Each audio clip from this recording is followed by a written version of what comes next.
Sehwag railway station का platform number 1 बिक्री के लिए उपलब्ध है। घनश्याम धरोहर। हम ये साबित कर सकते हैं कि जो शहबाग स्टेशन है ना, पूरा का पूरा हमारा है। किसी पुराने खानदानी लोगों से इनके परिवार के बारे में तफ्तीश करनी चाहिए। अगर आप धरोहर खानदान के साहबजादे हैं तो हमारे अब्बा हुजूर और आपके वालिद साहब मिलके एक शेर लिखा था, सर के ताल्लुक रोया तू न मैं। आगे का शेर आप इसको मुकम्मल कीजिए। बिल्कुल सही कह रहे हैं कि हमारे वालिद ने और इनके वालिद ने मिलके वो शेर बनाया था, और वो शेर कुछ यूं था कि तर्के ताल्लुक की न रोया तू न रोया मैं, लेकिन ये क्या कि न चैन से सोया तू न सोया मैं। वाह वाह वाह वाह वाह, बहुत बढ़िया, बहुत बढ़िया, क्या बहुत बढ़िया, समझ में आया आपको? देखिए समझ में आए ना आए मतलब तो बाद में देख लिया जाएगा ना, मगर फिलहाल हमारा जो मतलब है उस पे हम ध्यान दें। हाँ, तो आप क्या कहते हैं, आपने पहचाना कि नहीं, ये है कि नहीं धरोहर? अरे पूरा यकीन हो गया है हमको कि यही है धरोहर खानदान के जो है रोशन चिराग। हाँ। अरे इनके खानदान का तो इतिहास रहा है, आधा शहर जो है इनकी मिल्कियत है। तो अगर ये कह रहे हैं कि शहबाग स्टेशन इनका है तो भाई यकीनन इन्हीं का है। हाँ, सुन लीजिए। चलिए ठीक है, मान लेते हैं कि शहबाग स्टेशन जो है वो आपका है। हाँ। मगर आप उसे बेचना क्यों चाहते हैं? बेचना क्यों चाहते हैं? बताया तो था आपको मैडम। अब कोई मजबूरी आ गई तभी तो ऐसा करना पड़ रहा है ना। एक मिनट, कौन सा मजबूरी का बात कर रही हैं? ऐसा कौन सा मजबूरी हो गया? देखिए मैडम, हमारा 21 साल का बेटा है, इसको पढ़ने के लिए विदेश जाना है और लाखों रुपए का खर्चा है। बताइए कहाँ से आएगा पैसा इतना? सही कह रही हैं ये। देखिए, अब हम राजे रजवाड़े नहीं रहे, और हमारी जो बची कुछ जमीनें थी वो भी एक एक करके सब बिक गईं। जो नगद पैसा था हाथ में, वो हमारे बच्चे की अब तक की पढ़ाई पर लग गया।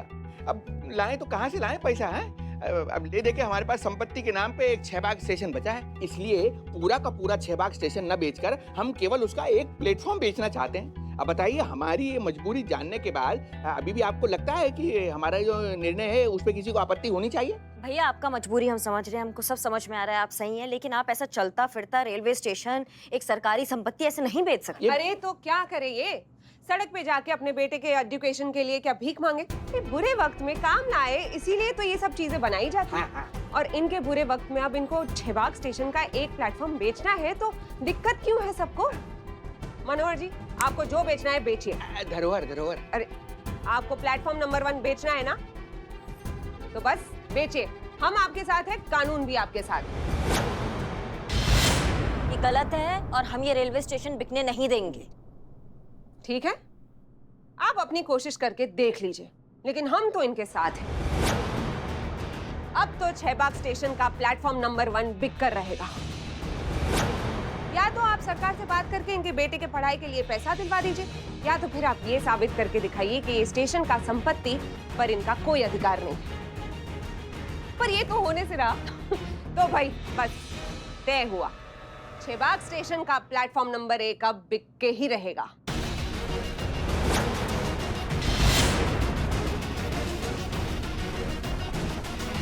चलिए सरोवर जी,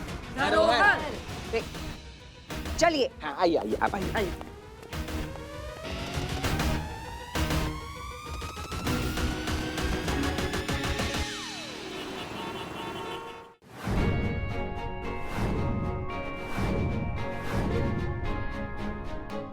मैडम, वैसे घर तो बहुत अच्छा है, पर किसका है? हाँ, यूसुफ साहब का घर है। एडवोकेट यूसुफ साहब, जिन्होंने ये वसीयत बनाया है, वही हमें सच बता सकते हैं इस वसीयत का, समझ रही हो तुम? और सुनो, जब हम उनसे बात करेंगे ना, तुम्हें सब कुछ अपने फोन पे रिकॉर्ड करना है, ठीक है? है ना? वैसे मैडम, हाँ, कितनी एंटिक चीजें रखी हुई है ना। देखो ना, अलमारी में भी, और यहाँ पे देखो, ये फ्लावर पॉट देखो। ये पीकदान है। आदाब। पीकदान? बड़े और खानदानी लोग जब पान खाया करते थे तो इसी में थूका करते थे।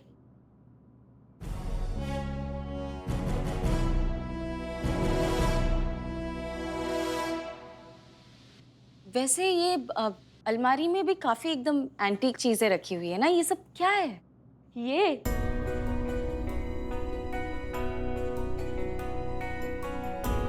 ये यूसुफ साहब के पेशे का एक हिस्सा है। इनके जो भी मुवक्किल अपने खानदानी चीजें अपने आने वाले पुश्तों को देना चाहते थे। इसके लिए वो अपनी सारी बेशकीमती चीजें यूसुफ साहब के सरपरस्ती में रखवा दिया करते थे।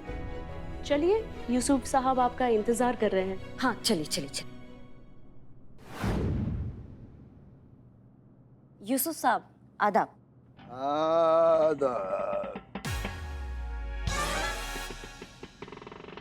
जी हम ऐसा है करिश्मा सिंह है, महिला पुलिस थाना से। एक वसीहत जो है जो आपने लिखी थी, तो ये वसीहत देखिए आपने ही लिखा है। फजीहत? अब फजीहत नहीं, वसीहत, वसीहत, विल। अरे इस उम्र में क्या किसी से दिल लगाएंगे? लाइए, हमें दीजिए। हाँ? अम्मा, अम्मा हुजूर गौर फरमाइए। एक सेकंड, ये क्या कर रही है? सूंघ क्यों रहे हैं? ठीक से देख नहीं सकते हैं ना, इसलिए सूंघ कर पता करते हैं कि किसकी वसीयत है। ऊपर वाले की देन है।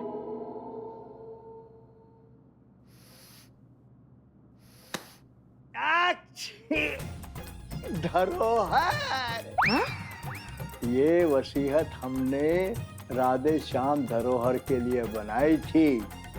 उसका वारिस घनश्याम धरोहर। जी जी जी जी, अभी इसमें लिखा है कि 6 बाग रेलवे स्टेशन की जो प्रॉपर्टी है वो राधेश्याम धरोहर जी ने अपने बेटे घनश्याम धरोहर को दे दी थी। क्या ये सच है? लाहौल बिला कुव्वत। जरूर, लेकिन वसीयत में तो इस्लाम का कोई जिक्र ही नहीं था। एक मिनट एक मिनट एक मिनट, धरोहर बोल रहे हैं तो सरोहर सुन रहे हैं। ये देखिए, इन्हें पहचानते हैं आप?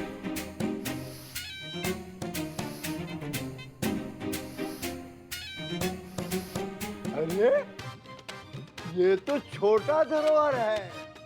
ये फोटो भी सूंघ कर पहचानते हैं? नहीं पहचाना तो फोटो देख कर ही है, पर सूंघने की आदत है ना। तो 6 बाग रेलवे स्टेशन जो है वो इन्हीं का है? लाहौल बिला कुव्वत। अरे 6 बाग किसी के बाप की बपौती है क्या? अरे मुगलों के जमाने से है।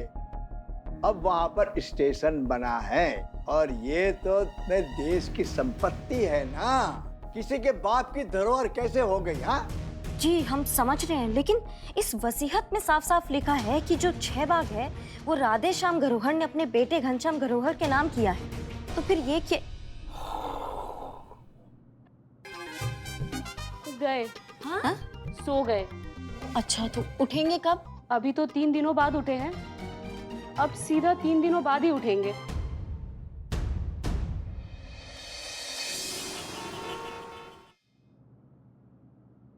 अरे आप आइए आइए, बैठिए बैठिए बैठिए। और बस बस बस बस, ये लीजिए। बैठना तो ठीक है। बैठिए बैठिए, बैठकर बातें करते हैं। बैठिए। बताइए, हमें क्यों बुलाया? सब कुछ तो मतलब जो है साफ हो चुका ना, अब क्यों बुलाया आपने हमें? हाँ जी, तो जय मैडम। जैन मैडम। जय जैन जैन मैडम, बैठिए बैठिए पुष्पा जी, आप अपना काम कीजिए।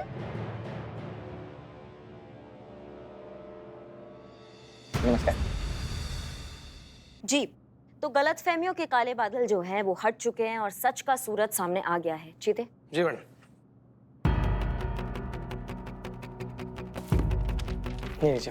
धन्यवाद। तो ये है 6 बाग रेलवे स्टेशन का सच्चाई।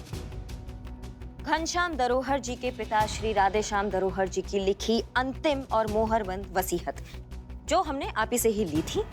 तो बात ये है कि 6 बाग रेलवे स्टेशन जो है ना, वो है मुगलों के जमाने का, जिसका निर्माण हुआ था 1913 और 1915 के आसपास। हाँ जी। तो इसका जो श्रेय है ना, वो ब्रिटिश सरकार को जाता है। और ये सिर्फ हमारा नहीं, उस एडवोकेट का भी कहना है जिसने ये वसीयत बनाई है, यूसुफ साहब। हमारे पास उनका स्टेटमेंट है और वो भी रिकॉर्डेड। तो अब बात का लबोलुआब ये है कि जो चीज आपका है ही नहीं, उसको बेचने का भी अधिकार आपको बिल्कुल नहीं होता है।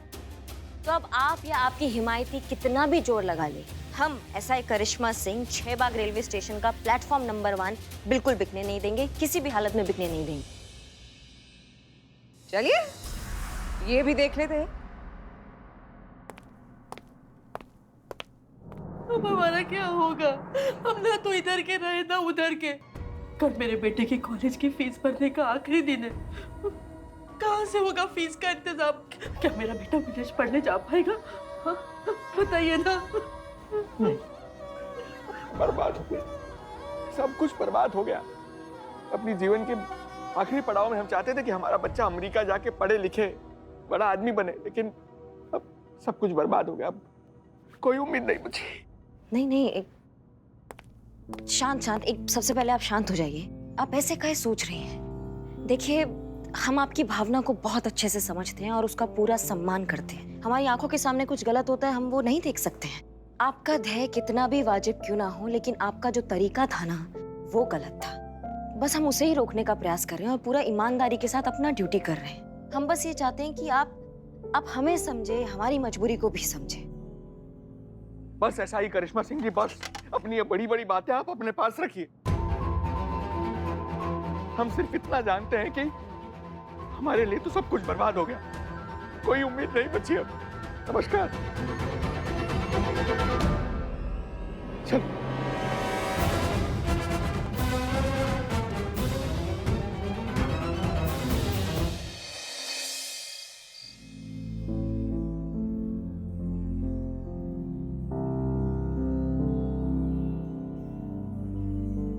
समझ में नहीं आ रहा है कि क्या करे। उस बच्चे की जिंदगी का सवाल है।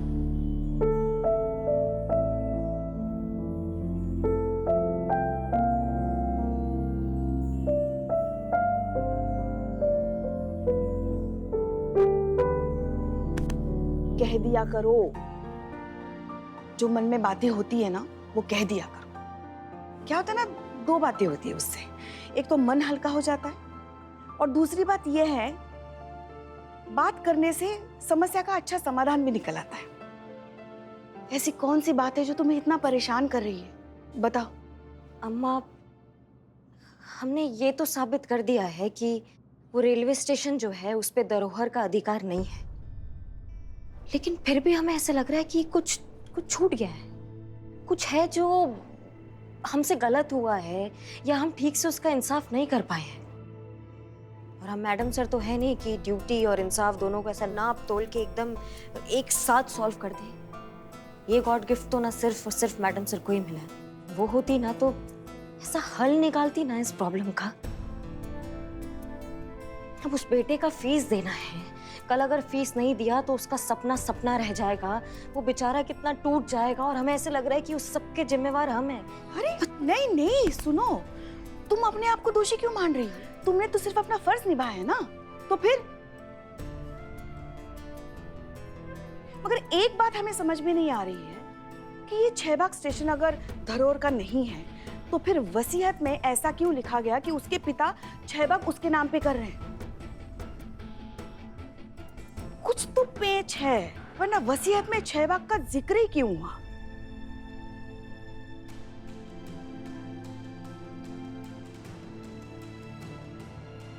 ये 6 बाग किसी और चीज का नाम हो सकता है क्या? नहीं मतलब शायद नाम सेम है, इसलिए धरोहर को लग रहा हो कि ये 6 बाग वो 6 बाग स्टेशन ही है। क्या खून पियोगी? सीधे सीधे हमारे गाल पे दांत गड़ा रही हो। पुष्पा जी, आज सिद्ध हो गया है कि गोलगप्पों ने आपके दिमाग में पूरी तरीके से कब्जा नहीं किया है। आपका दिमाग एकदम चौकस चल रहा है। क्या आइडिया दिया है आपने ना? मतलब 6 बाग नाम का जो दूसरा चीज है वो भी मतलब उतना ही या उससे कम या उससे ज्यादा मूल्यवान हो सकता है और धरोहर की समस्या का समाधान निकल सकता है। बस हमें ये पता लगाना है कि ये जो 6 बाग है, अगर ये रेलवे स्टेशन का नाम नहीं है तो फिर किस चीज का नाम है? कैसे पता चलेगा अम्मा? यूसुफ साहब हमें बता सकते हैं। वो? हाँ बिल्कुल बता सकते हैं, लेकिन वो तो सो रहे हैं और 3 दिन के बाद जागेंगे और हमें तो कल चाहिए हल। तो फिर?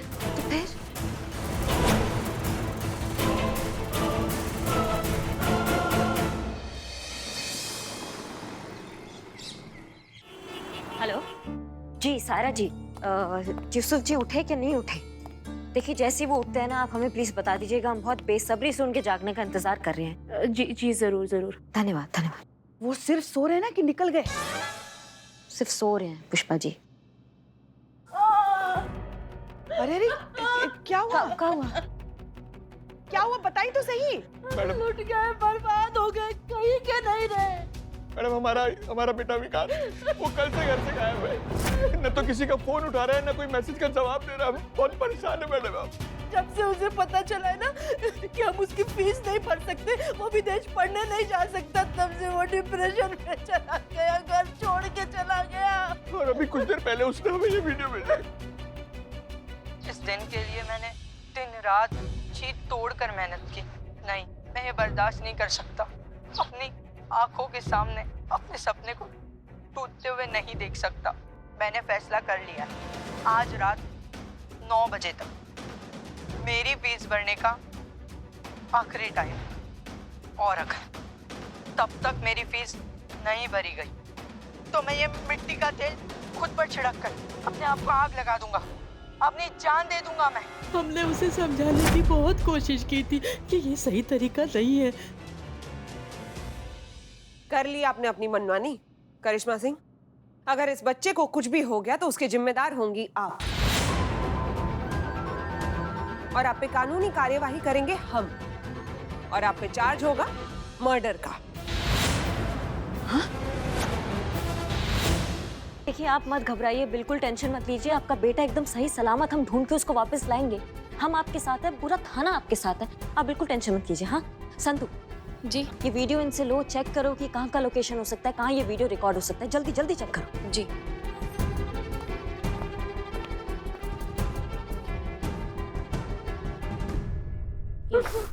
Thank you. और सुनो सुनो सुनो, एक काम करो, विकास का नंबर ट्राई करो। हमको पता है फोन ऑफ भी हो सकता है, लेकिन फिर भी ट्राई करने में क्या हर्ज है। जल्दी उसका नंबर ट्राई करो, हो सकता है कि कुछ सुराग मिल जाए हमको। ठीक है, ठीक है। तुम बिल्लू को बोलो कि अपना खबरी नेटवर्क को एकदम खड़का दे, उनको अलर्ट कर दे।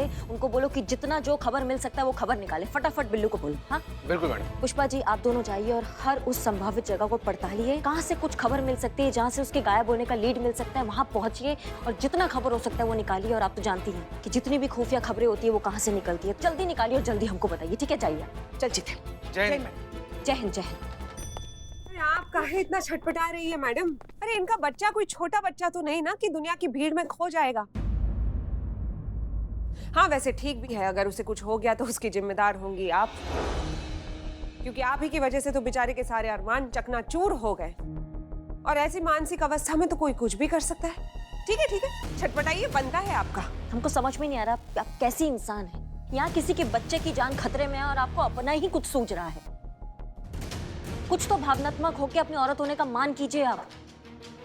हसीना मैडम यहाँ होती हैं। हसीना मैडम यहाँ नहीं है, हम हैं अभी। और जब तक हम इस थाने में हैं, तो ये थाना भी हमारे हिसाब से चलेगा। इस वक्त यहाँ पे इस थाने में हमारी परमिशन के बिना कोई पेपर वेट भी नहीं उठाएगा, समझिए आप। तो आप जो भी करेंगी आगे, वो आप पहले हमें रिपोर्ट करेंगी। Is that clear? जी मैडम।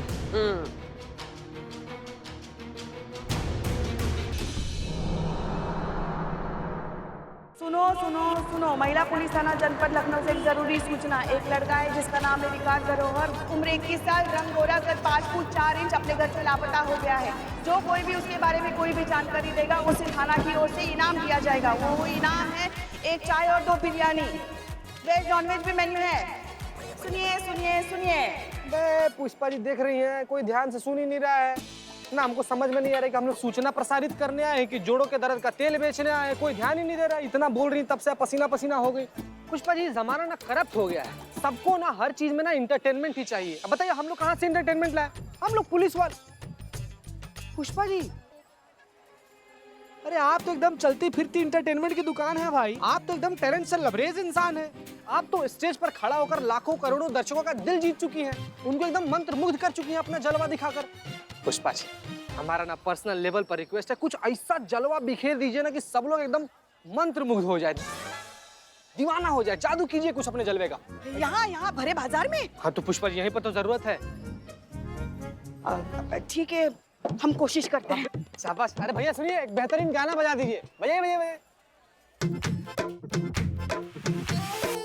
आवरा का दावरा मसावरा है बावरा, धोती कुर्ता पहन के घूमे दिल्ली हो या आगरा। बरेली वाले झुमके पे जिया ललचाए, कमर लचकाए तो लाखों गिर जाए। काहे मारे रे ताना, क्यों बनता है सयाना, ना मैं तेरी गुजरिया, ना तू मेरा दीवाना। सुनिए सुनिए सुनिए सुनिए सुनिए सुनिए। महिला मेहसाना जनपद लखनऊ से एक जरूरी सूचना है। एक लड़का है विकास धरोहर, उम्र 21 साल, रंग गोरा।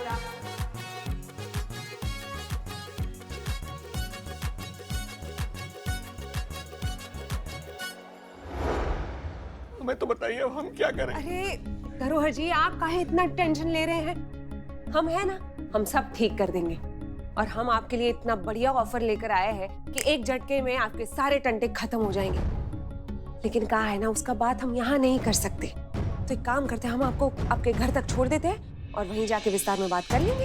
हाँ, चलिए चलिए चलिए। मिस्री मैडम तो सिर्फ अपने फायदे का सोच रही है, हमें ही कुछ करना होगा।